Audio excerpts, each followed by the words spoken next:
बोला ठीक है, आप बताइए कि हम आपके लिए क्या कर सकते हैं।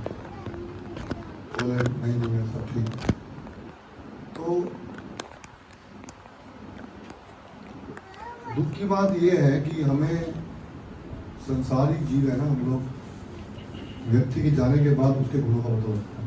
वो दुख की बात ये लगती है मुझे, जैसे उनकी सिस्टर ने बताया, उनके लिए नहीं हमारे लिए भी यही बात है। अब वो जाने के बाद वो याद कर रहे हैं।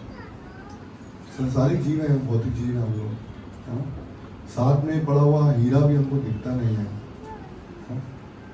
जब वो हीरा चोरी हो जाता है तब लगता है कि हमें हीरे की कमी महसूस हो रही है। तो अभी हीरा चुरा लिया गया हमारा भगवान के द्वारा। भगवान ने उनसे और सेवा लेने के लिए उनको अपने पास में बुलाया है, कोई उच्च लोक में बुलाया है। जगन्नाथ जी के बहुत सेवा करने में इच्छुक रहते थे। मैं समझता था कैसे इस स्वास्थ्य की स्थिति में जब उठना बहुत मुश्किल, हाँ उसमें नहाना बहुत मुश्किल इस शरीर में, और वैसे प्रतिदिन उठना, स्नान करना, देर सवेर कुछ भी हो। कई बार बोलते थे 11 बजे भूल लगाया मैंने, 12 बजे उठाया, तो कैसा स्वास्थ्य था। मैं बोलते थे आप ये कह रहे हो कि मैं 11 बजे उठा रहा हूँ, मैं सोच रहा हूँ 11 बजे आप कैसे उठा पा रहे हो। कैसे इस परिस्थिति में कोई ऐसे जगन्नाथ जी की सेवा कर सकता है। तो जगन्नाथ जी भी अपने भक्तों से सेवा ले रहे हैं। कैसे सेवा ले रहे हैं, तो बहुत महान गुण थे उनके अंदर, और मैंने कभी उनको क्रोध में नहीं देखा। मेरे को शायद उनसे, आप सब भक्त तो बहुत पुराने जानने वाले हैं उनको, लेकिन मुझे शायद 19-20 साल हो गए उनके साथ सेवा करते हुए। मैंने उनको कभी क्रोध में नहीं देखा, किसी परिस्थिति में कभी क्रोध नहीं आया। उनसे कुछ निजी जीवन के बारे में, कुछ वित्तीय स्थिति के बारे में, कुछ परिवार की स्थिति के बारे में कोई ऐसी बुराई नहीं थी, कुछ ऐसी सर्कमस्टांसेस नहीं थे, फिर भी मैं पूछता था। तो मैंने उनसे कभी शिकायत नहीं सुनी कि उनको कोई ऐसी शिकायत है, किसी से भी कोई शिकायत है। कभी पूछो प्रभु जी कुछ लक्ष्मी चाहिए आपको, बहुत सारे भक्त सेवा करना चाहते थे, प्रभु जी कुछ दवाई के लिए पैसे ले लीजिए, नहीं अभी है मेरे पास, अभी है, मैं ले लूँगा आपसे, अभी है मेरे पास। तो जो भक्त होता है वो सेल्फ सेटिस्फाइड होता है, भगवान पे आश्रित होता है। और उन्होंने एक बार सुनाया था मुझे कि जैसे उनको लगा था कि कभी गुरु महाराज उनसे बात नहीं की है, महाराज के पास कभी गए नहीं, तो इच्छा थी गुरु महाराज उनसे बात करें, है ना। खुद सुना रहे थे बहुत सुंदर से। तो कहते मैं फाउंटेन के पास बैठा हुआ था दादा पार्थ सारथी मंदिर, और गुरु महाराज ने नाम से पुकारा, तो बड़ी खुशी हुई कि गुरु महाराज मेरा नाम था। तो जो भगवान के जो भक्त हैं, ये श्रीमद् भगवद गीता भगवान बताते हैं यद्यत आचरति श्रेष्ठ। तो ये जो श्रेष्ठ भक्त हैं हमारे सामने जो हैं, ये जैसा दर्शाते हैं, जैसे आप देखेंगे आज आप बद्रीनाथ जाएं, केदारनाथ जाएं, वैष्णो देवी जाएं, तो आपको बड़ी बड़ी सड़कें दिखती हैं, लेकिन पहले सड़कें नहीं थी, पगडंडियाँ थी। ऋषि मुनि जाया करते थे ऐसे रास्तों से, उनके पद चिन्हों से पगडंडियाँ बनी जिसको रास्ता बनाया गया। तो ऐसे भक्त ये हमारे लिए पगडंडी बनाते हैं, ये हमारे जीवन को भक्ति में बनाने के लिए रास्ता बनाते हैं, हमें दिखाते हैं, और खाली बताते नहीं हैं। आपको संसार में ऐसे बहुत सारे वक्ता मिलेंगे जो कथा करते हैं, लेकिन वो वैसा पालन नहीं करते। प्रभु जी जो बताते थे उसका पालन करते थे, और उस रास्ते पर चलकर दिखाते थे कि यूथ डिवोटीज को बोलते थे कीर्तन करने के लिए आओ। और ये सब भक्त जो उनके साथ में बहुत करीब रहे, मुझे लगता नहीं कि बहुत अच्छा फॉलो करते थे उनको बहुत शिकायत रहती थी, मुझे फ़ोन करके बोलते थे प्रभु जी वो ऐसा कह रहा है, वो ऐसा कह रहा है। यूथ है ना, यूथ और यूथ में ज़्यादा फर्क होता नहीं है, ये यूथ ही कहते हैं। मुझे बोलते थे अभी क्या है, जब कीर्तन की बारी आई है तो किसी को कीर्तन नहीं मिला तो प्रभु जी को शिकायत करता था, प्रभु जी मेरा नंबर नहीं है। मुझे बोलते थे क्या करूँ मैं, एक दिन में किसको नंबर दूँ। तो बोलते हैं मैं अपना नंबर काट देता हूँ, इनको देता हूँ, फिर भी कहते हैं मुझे नहीं मिला। भूत है ना। एक्चुअली हरिनाम तो तभी बढ़िया है जब सुनने का मौका मिले और करने का मौका मिले, उच्चारण करने का मौका मिले। हम सोचते हैं हम जब लीड करेंगे तो बड़ा अच्छा हरिनाम होगा, तो कई बार शिकायत किया करते थे मुझसे। मैं आपको इसलिए सुना रहा हूँ आज के दिन, मुझे मौका मिला सुनाने का कि आप लोग समझ लो कि उनको आपसे कितनी शिकायत थी। उनकी तारीफ करोगे, आपकी बुराई कर रहा हूँ। अब आपने करके दिखाना है। ये आज का दिन ऐसा है कि आपको शपथ लेनी है, आपको उनके सामने शपथ लेनी है। जो भी कहता है ना मैं उनके नज़दीक हूँ, जितना ज़्यादा नज़दीक है उतनी बड़ी शपथ लेनी पड़ेगी उसको।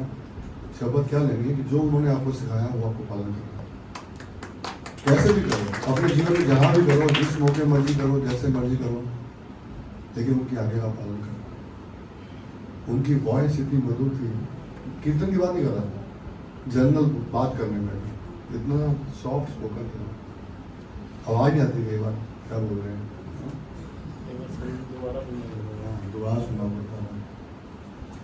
भक्त जो मधुभाषी होता है ना,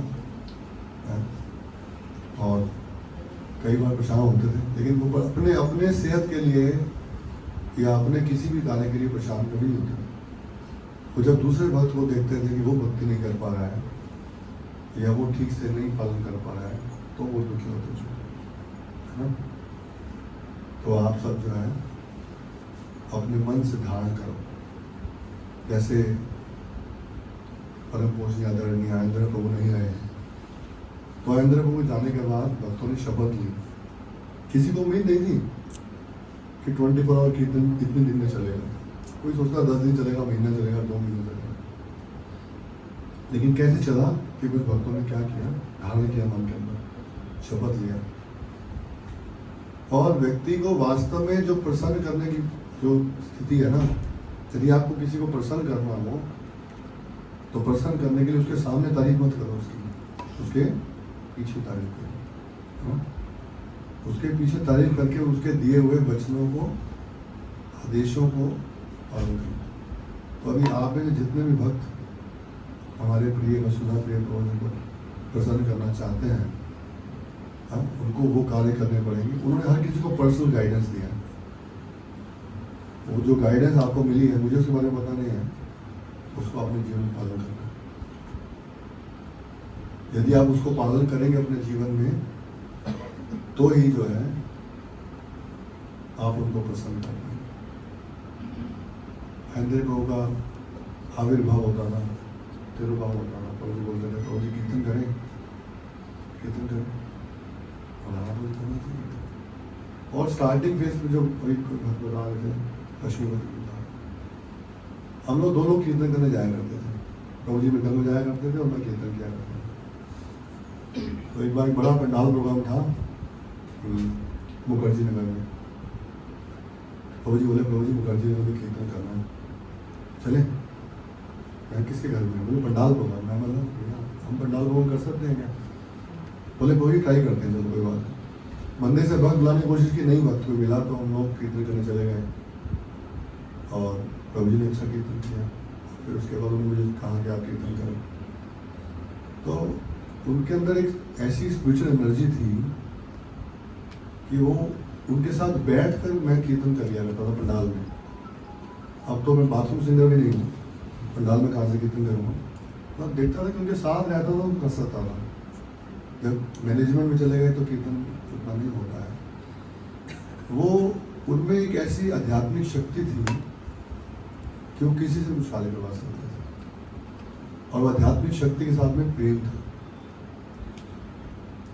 उनसे मैंने ये सीखा कि यदि आप किसी को जीतना चाहते हो तो प्रेम से जीत सकते हैं, उसको प्रेम करो। ये बहुत बड़ा महत्वपूर्ण काम करना। हालांकि मैं उसको अमल नहीं कर पाया अपने जीवन में, लेकिन उन्होंने बहुत सिखाया, हम सबको सिखाया। और जब उनका स्वास्थ्य शुरू बहुत अच्छा था, तो बहुत जोश था उनके अंदर सेवा करने का, कोई भी सेवा करने का बहुत जोश था। बाद में कहते प्रभु जी प्रसाद बांटना चाहता हूँ, मैं चाहता हूँ कुछ कुकिंग करूँ, क्योंकि मेरी सेहत ऐसी नहीं है ना। यहाँ के बैठते थे फिक्स जगह है, और गर्मी है, सर्दी है, यहाँ पे आके बैठना है ना। हम लोग देखते हैं कि कुछ लोग आएंगे तो फिर कीर्तन करेंगे, हमें पीक टाइम चाहिए। ये बड़ी बीमारी है पीक टाइम की, ये पीक टाइम दिन पिक कर देगा आपको। हरी नाम के लिए पीक टाइम वो जब कोई कीर्तन नहीं करता तो वही कीर्तन करता था, और वास्तव में भगवान की पसंद के लिए कीर्तन करता है। तो ऐसे भक्तों के गुणगान के लिए कितना भी समय मिले कम रहता है, लेकिन आज का दिन बड़ा महत्वपूर्ण है। और प्रभु जी के परिवार के जन आए हैं, जिनके घर में हीरा था लेकिन पता नहीं था उनको कैसे माता जी ने उठाया। हम साथ में रह के भी नहीं पहचान पाए, तो आप तो खैर उतना साथ में नहीं रहे, हम हमारे तो बहुत करीब रहे वो इतने साल। तो दुख की बात यही है कि हम लोग आज उनका गुणगान कर रहे हैं। ये गुणगान के सामने होना चाहिए ना, उनके होते होना चाहिए था, उनके होते कोई गुणगान नहीं करता, कोई गुणगान नहीं करता। ये बड़े दुख की बात है। तो मैं यहीं पर विराम देता हूँ और आप सबसे प्रार्थना करता हूँ, जो भी जो गुण बता रहे हैं, जो हम सुन रहे हैं, कम से कम अब हम उसका पालन करने का प्रयास करें। कुछ उसका अंश वो जो महान भक्त है वो छाप छोड़ जाते हैं, छाप छोड़ गए हमारे ऊपर। वो ऐसी छाप है कि हमारी शिक्षाप्रद है, हमें उससे बहुत सीखना चाहिए।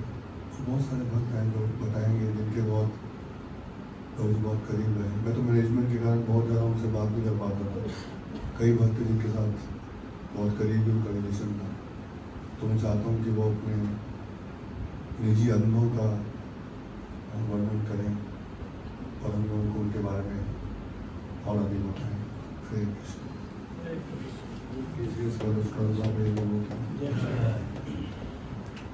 अगर कोई अच्छा बोलता है